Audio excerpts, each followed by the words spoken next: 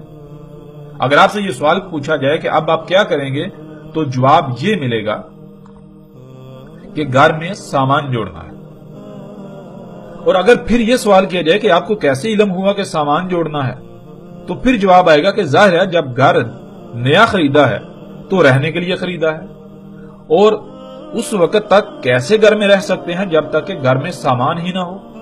سامان لائے ہیں تو ظاہر ہے اس وقت سامان کو ہی جوڑا جائے گا۔ ناظرین یہ علم آپ سے پہلے کہاں تھا، ذرا غور کریں کہ اس وقت گھر میں سامان جوڑا جائے گا۔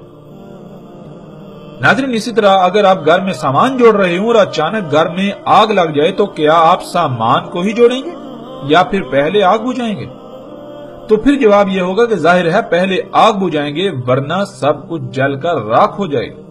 تو ناظرین پھر وہی سوال کہ غور کریں، آپ نے کہا کہ پہلے آگ بجھائیں گے ورنہ سب کچھ جل کر راکھ ہو جائے گا، تو یہ علم آپ کے پاس کہاں سے آیا؟ جہاں وہ علم آپ کے پاس آنے سے پہلے موجود تھا اس حالت کو اسے کتب ہونا کہتے ہیں۔ آگ کیا ہے؟ اس کا علم صرف آگ ہی میں کتب ہے۔ آپ اس وقت تک نہیں جان سکتے جب تک کہ آپ آگ کو اقرا نہیں کر لیتے، یعنی اس میں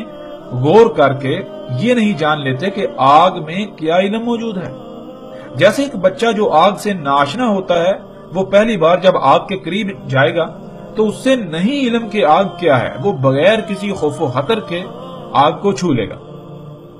لیکن اس کے بعد آئندہ وہ آگ کے قریب بھی نہیں جائے گا کیونکہ اس سے علم ہو گیا کہ آگ جلاتی ہے جس سے جلنے کی تکلیف ہوتی ہے۔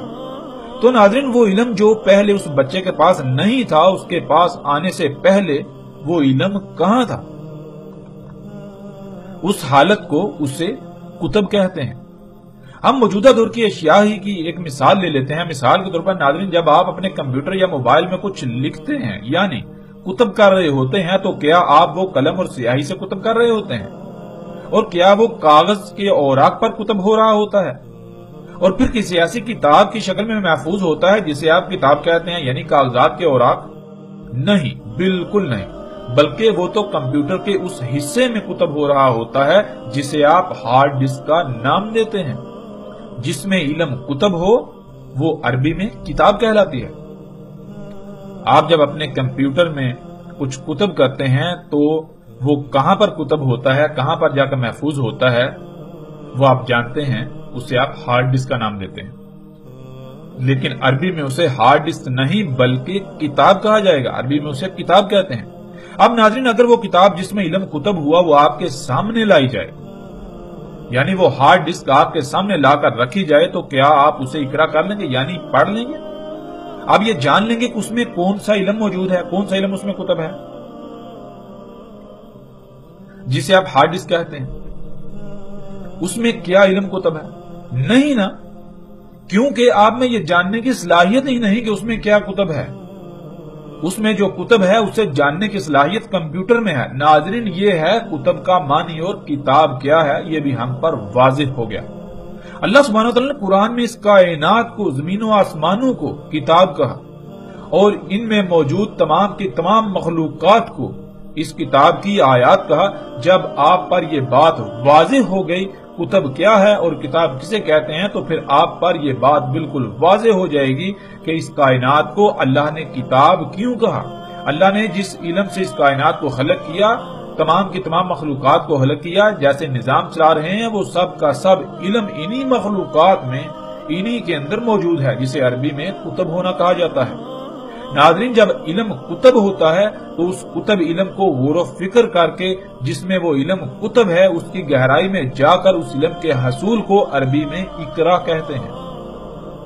گھر میں سامان جوڑنے کے دوران آگ لگ گئی تو پہلے آگ بجھائیں گے، حالانکہ کسی نے بھی آپ کو نہیں کہا بلکہ آپ نے خود جان لیا۔ جس طرح جان لیا اسے عربی میں اقرا کہتے ہیں، یعنی آپ نے آگ کو دیکھا، آپ کو علم ہے کہ آگ اگر نہ بجھائی گئی تو یہ سب کچھ جلا کر راکھ کر دے گی، یہ ہے یقرا یا اقرا۔ ناظرین اب آتے ہیں لفظ مومن کی طرف۔ قرآن میں متعدد آیات میں نہ صرف لفظ مومن دیکھا ہوگا آپ نے، بلکہ ایک اور لفظ آمنو بھی دیکھا اور پڑھا۔ آمنو کہتے ہیں کہ جب آپ کو کوئی بات کہی جائے، کوئی حکم دیا جائے یا کچھ بھی کہا جائے تو اس کی بات کو تسلیم کر لینا، یعنی اس بات کو مان لینا۔ اور مومن کہتے ہیں جو اس بات کو مان کر، یعنی آپ سے کہی ہوئی بات کو مان کر اس پر عمل کرنا۔ یہیں پر آپ مومن اور مسلم میں فرق بھی جان سکتے ہیں۔ مومن تو آپ پر واضح ہو گیا کہ جو بھی حکم دیا جائے اسے مان کر اس پر عمل کرنا، اور مسلم کہتے ہیں جو حکم دیا گیا، جو بات کہی گئی، اس کے آگے سرنڈر کر دینا، اس پر عمل کرنا۔ ناظرین بظاہر مومن اور مسلم میں ایک ہی معنی نظر آتا ہے، لیکن ایک چھوٹا سا فرق ان دونوں الفاظ میں زمین و آسمان کے فاصلے پیدا کر دیتا ہے۔ آپ کو نہیں علم کہ کون سا شخص ہے جو خود دل سے بات کو تسلیم کر کے عمل کر رہا ہے، یا پھر کون ہے جو کسی مجبوری، کسی دباؤ، کسی لالچ، کسی خوف یا ڈر کے تحت سرنڈر کیے ہوئے ہے، مجبوراً بات مان کر عمل کر رہا ہے۔ جو بغیر کسی خوف، دباؤ، لالچ اور ڈر وغیرہ کے بات کو دل سے تسلیم کر کے عمل کرتا ہے، وہ مومن کہلاتا ہے۔ چونکہ یہ اندرونی کیفیت ہے تو انسان یہ فیصلہ نہیں کر سکتا کہ کون دل سے تسلیم کر کے عمل کر رہا ہے اور کون مجبوراً تسلیم کر کے عمل کر رہا ہے۔ جب تک کہ راسخ علم نہ آ جائے تو تب تک وہ مسلم ہی ہیں، یعنی سرنڈر کیے ہوئے ہیں، بات کو مان کر عمل کر رہے ہیں۔ کسی نے دل سے تسلیم کیا یا مجبوراً، یہ فیصلہ انسان کا نہیں بلکہ اس کا فیصلہ اللہ کرے گا۔ انسان ظاہر کا مکلف ہے تو ظاہر کی بنیاد پر فیصلہ کرنے کی صلاحیت رکھتا ہے، نہ کہ جس کا وہ مکلف ہی نہیں، جو اس کی پہنچ سے باہر ہے، اس پر وہ فیصلہ کرنے کی صلاحیت رکھتا ہو۔ ناظرین دجال کی آئین کے درمیان کتب ہوگا کفر، ہر مومن پہچان لے گا اسے۔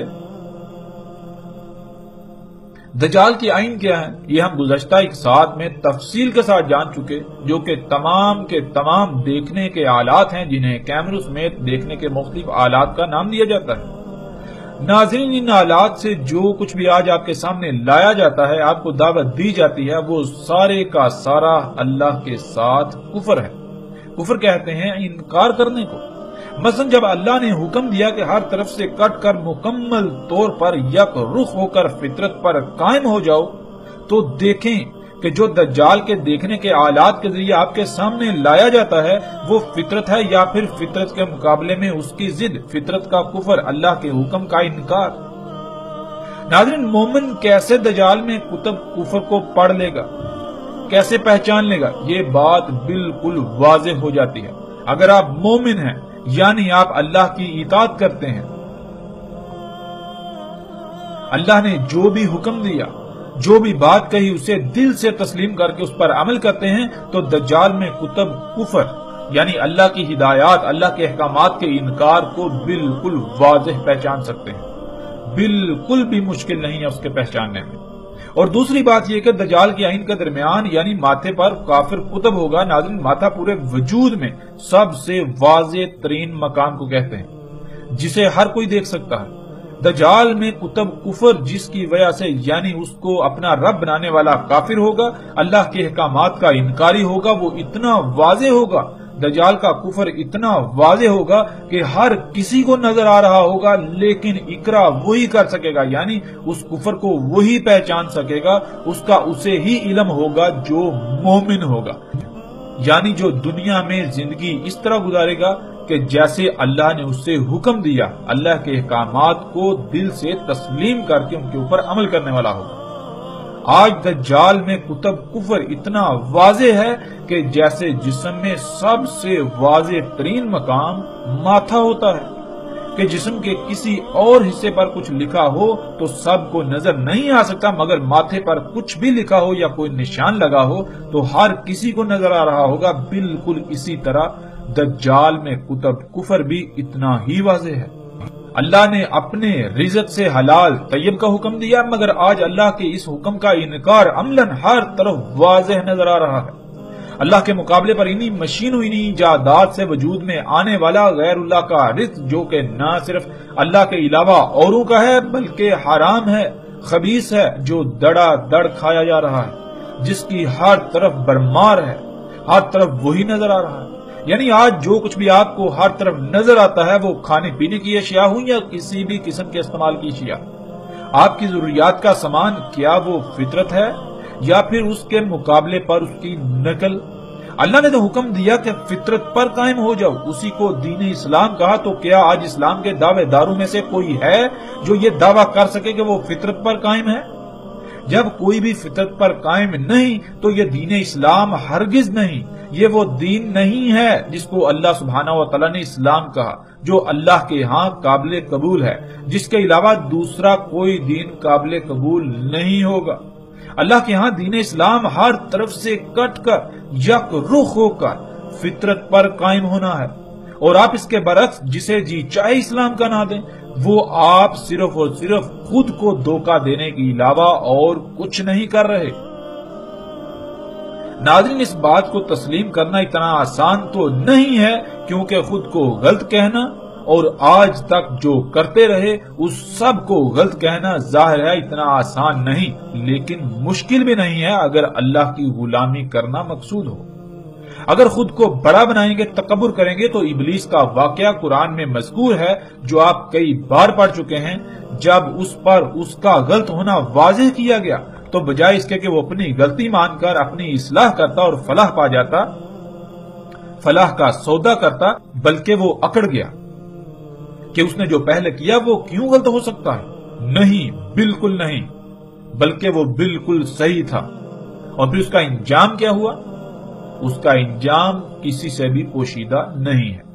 ناظرین، کیا دجال میں کفر ہر طرف کھلم کھلا واضح نہیں ہے؟ بالکل واضح ہے۔ اللہ نے فطرت پر قائم ہونے کا حکم دیا تو اللہ کے اس حکم کا کفر آپ کو ہر طرف نظر آئے گا۔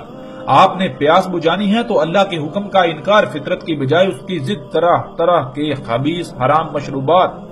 کھانا ہے تو اللہ کے حکم کا کفر طرح طرح کی مصنوعی اور فطرت میں مداخلت کر کے، اللہ کی مخلوقات میں مداخلت کر کے، چھیڑ چھاڑ کر کے، ان میں ملاوٹ کر کے خبیث حرام خوراکیں۔ ناظرین، سواری کے ذرائع جو آپ استعمال کرتے ہیں، کیا وہ اللہ کے حکم کے عین مطابق فطرتی ذرائع ہیں جن کا اللہ نے قرآن میں ذکر کیا؟ گدے، گھوڑے، اونٹ، خچر، یا پھر فطرت کی ضد مصنوعی ذرائع؟ آپ کی جتنی بھی ضروریات ہیں کوئی ایک بھی شے ایسی نہیں کہ جو فطرت ہو، بالکل سب کا سب مصنوعی، فطرت کی ضد، فطرت میں مداخلت کر کے تبدیل شدہ۔ اپنے کچن میں موجود ایک ایک شے کو دیکھیں، اپنے گھر کی تمام اشیاء کو دیکھیں، اپنے گھر کے در و دیوار کو دیکھیں، ان پر موجود رنگ، کیا وہ فطرت ہے؟ ناظرین، ذرا غور تو کریں۔ انسانوں کی ایک بہت بڑی تعداد کے نزدیک میں ایک پاگل سے بڑھ کر کوئی حیثیت نہیں رکھتا ہوں گا، کیونکہ اس پیغام کو سننے اور دیکھنے والوں کی اکثریت دل میں اور اپنے ساتھ بیٹھے دوستوں، بہن بھائیوں، رشتہ داروں اور ایک دوسرے سے یہی کہہ رہے ہیں کہ یہ شخص پاگل ہے، اور طرح طرح کی گالیوں اور حقیر ترین الفاظ و القابات سے نواز رہے ہوں گے، اور اس کے علاوہ ہر طرح کا رد عمل سامنے آئے گا جس کا وہ اظہار کرنے پر قادر ہیں، جس کا وہ اظہار کرنے پر مجبور ہیں۔ لیکن ایسے تمام کے تمام انسانوں کے لیے میں صرف اتنا ہی کہوں گا کہ طوفان کو دیکھ کر ریت میں سر دنسا لینے سے طوفان ٹل نہیں جاتا۔ آپ کے اس رد عمل سے حق پر کوئی آنچ نہیں آنے والی۔ آج ان باتوں کا انکار کرنا، ان سے منہ موڑنا بہت آسان ہے، کیونکہ دنیا کی رنگینیاں جو سامنے ہیں، مگر یہ رنگینیاں ایسا دجل ہیں، ایسا دھوکہ ہیں جس کا آپ تصور بھی نہیں کر سکتے۔ ان رنگینیوں کی آڑ میں ایک ایسا عذاب آپ کے سر پر آ چکا ہے کہ وقت کے فیصلہ سنانے کی دیر ہے، اور وقت بھی اپنا فیصلہ سنانے کو ہے۔ وقت اپنا فیصلہ سنانے کو بے چین ہے، اور یہ بھی جان لیجئے کہ جب وقت اپنا فیصلہ سناتا ہے تو وقت کا فیصلہ ماننا مجبوری بن جاتا ہے، اس کا انکار کوئی بھی نہیں کر سکتا۔ ناظرین، واپس موضوع کی طرف پلٹتے ہوئے ہم آگے بڑھتے ہیں۔ رسول اللہ صلی اللہ علیہ وآلہ وسلم نے کہا، کس طرح ہوگا تمہارے ساتھ، کیا حالت ہوگی تمہاری جب تمہیں آزمائش میں ڈالا جائے گا ایک ایسے عبد یعنی اللہ کے غلام سے جس میں پھیلاؤ ہے، یعنی پھیلا ہوا ہے۔ تحقیق مسخر کی گئی اس کے لیے انہار الارض، یعنی جیسے انسان کے جسم میں خون کی شریانیں ہوتی ہیں، بالکل اسی طرح زمین میں ایسی شریانیں ہیں جن میں زمین کا خون گردش کرتا ہے، انہیں انہار الارض کہا جاتا ہے، اور اس کے یعنی زمین کے ثمرات مسخر کیے گئے اس کے لیے۔ پس جس نے اس کی اتباع کی یعنی اس کے پیچھے پڑا، اس کو کھایا اور اس کا کفر کیا، یعنی اللہ نے جس مقصد کے لیے اپنے اس عبد کو خلق کیا، اسے جس مقام پر رکھا، جس لائن پر لگا دیا تاکہ اس مقام پر رہتے ہوئے اپنی ذمہ داری کو پورا کرے، جس سے زمین کا توازن برقرار رہے گا، زمین میں فساد نہیں ہوگا، زمین فساد سے پاک رہے گی، ہر شے ٹھیک رہے گی، اللہ کا قائم کردہ توازن برقرار رہے گا، اس بات کا انکار ہوگا۔ اس کے پیچھے پڑنا اور اس کا کھانا، اس کا اپنی مرضی کے مطابق استعمال کرنا، اور جو اس کے پیچھے نہ پڑا اسے نہ کھایا اور اس کا عذاب ہوگا، یعنی جو اس کے پیچھے نہیں پڑے گا، اسے اختیار نہیں کرے گا، اسے نہیں کھائے گا، تو گویا کہ وہ اس کے لیے اس کی سزا ہوگی۔ کیوں؟ اس لیے کہ پوری دنیا میں اس وقت حالت ہی ایسی ہوگی، وہ اتنی بڑی اتنی سخت آزمائش ہوگی کہ اس کے بغیر، اس کے پیچھے پڑے بغیر، اس سے بنی ہوئی اشیاء سے کھائے بغیر دنیا میں زندہ رہنا انتہائی مشکل ہوگا، بہت بڑی ایک عظیم آزمائش ہوگی۔ اس میں کچھ شک نہیں، اللہ جو ان سب سے اوپر ہے، اس یوم یعنی اس مدت میں اس کے ساتھ اس سے مومنین کی حفاظت کرے گا جس کے ساتھ ملائکہ کی حفاظت کرتا ہے تسبیح سے، یعنی جیسے ہی ملائکہ کو کوئی حکم دیا جاتا ہے تو وہ فوراً اسی وقت ویسے ہی عمل کرتے ہیں جیسے کرنے کا ان کو حکم دیا گیا۔ تو اس یوم جو انسان ایمان لانے کے بعد یعنی اللہ کے احکامات کو تسلیم کرتے ہوئے ان پر عمل کریں گے، بالکل اسی طرح جیسے ملائکہ کرتے ہیں، وہ اس سے محفوظ ہو جائیں گے۔ اس میں کچھ شک نہیں، درمیان اس کی عین کے یعنی ماتھے پر کافر، یعنی کفر اتنا واضح ہوگا جیسے انسانی جسم میں آنکھوں کے درمیان کا حصہ ماتھا واضح ہوتا ہے، پہچان لیں گے اسے تمام مومن،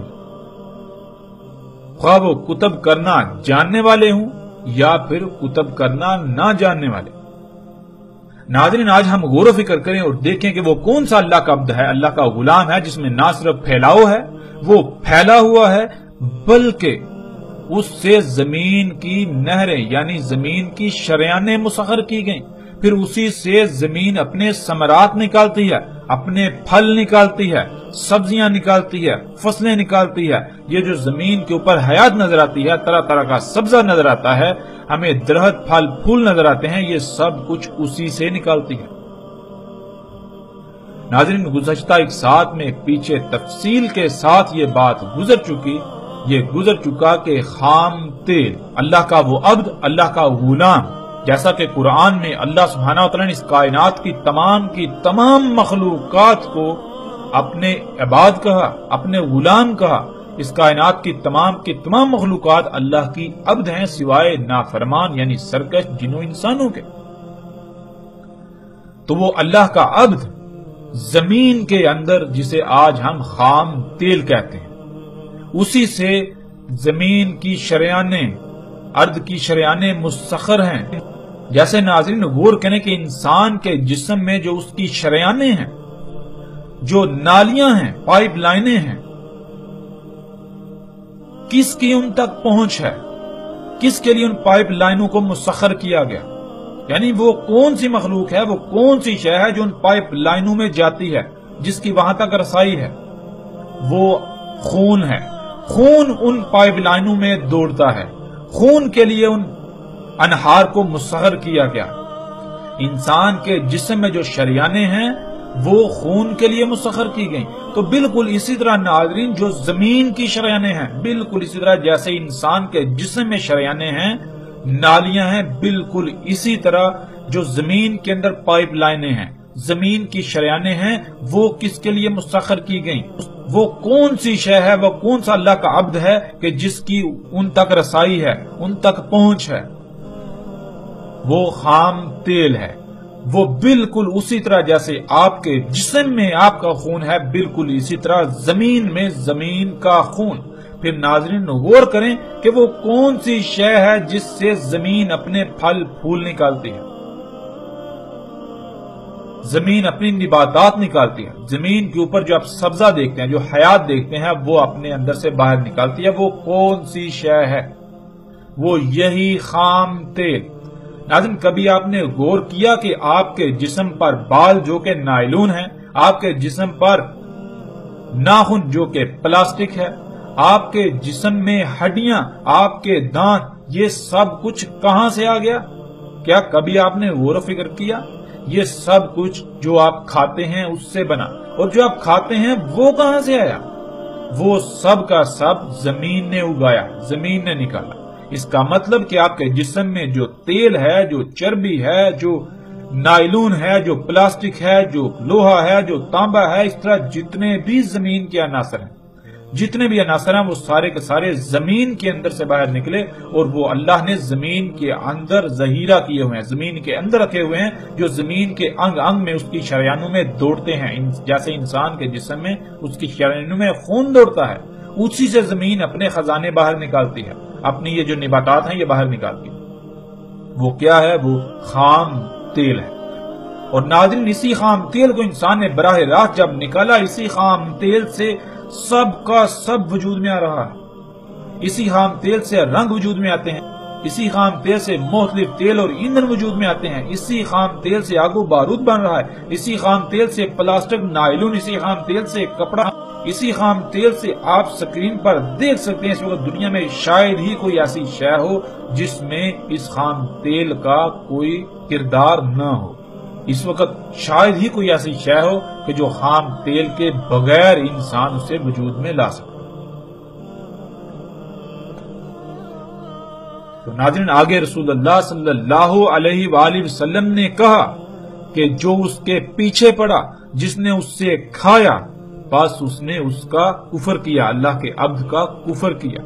اللہ سبحانہ و تعالیٰ نے اس کائنات کو کیسے خلق کیا؟ اس کائنات میں تمام کی تمام مخلوقات وہ بالکل ایسے ہیں جیسے ہمارے جسم میں مختلف اعضاء ہیں۔ جب ہر عضو اپنے اپنے مقام پر رہتے ہوئے اپنی اپنی ذمہ داری پوری کرے گا تو جسم میں توازن برقرار رہے گا، ورنہ اگر کوئی ایک عضو بھی اپنی ذمہ داری ترک کرتا ہے یا اس کو اس کے مقام سے ہٹا دیا جائے تو جسم میں قائم توازن بگڑ جائے گا، جسے آپ بیماریوں کا نام دیتے ہیں۔ اس بگاڑ کو ختم نہ کیا جائے، دور نہ کیا جائے تو پھر جسم تباہی سے دوچار ہوگا، اپنی اجل سے دوچار ہوگا، جسے آپ موت کہتے ہیں۔ بالکل اسی طرح اس کائنات میں جتنی بھی مخلوقات ہیں وہ بالکل ایسے ہیں جیسے ایک وجود میں مختلف اعضاء ہوتے ہیں۔ وہ تمام کی تمام مخلوقات جب تک اپنے اپنے مقام پر رہتے ہوئے اپنی اپنی ذمہ داری پوری کریں گی تب تک اس کائنات کا توازن برقرار رہے گا۔ اگر کوئی ایک شے بھی اپنے مقام سے ہٹتی ہے، اپنی ذمہ داری کو پورا نہیں کرتی تو زمین و آسمان میں، اس کائنات میں فساد ہو جائے گا، سب کچھ درہم برہم ہو جائے گا۔ تو جو اس کے پیچھے پڑیں گے، اس سے کھائیں گے، اسے اختیار کریں گے، جو اس کی اتباع کریں گے، اس کے پیچھے پڑیں گے تو وہ اس بات کا کفر کریں گے کہ اللہ نے اسے کسی نہ کسی مقصد کے لیے خلق کیا تھا،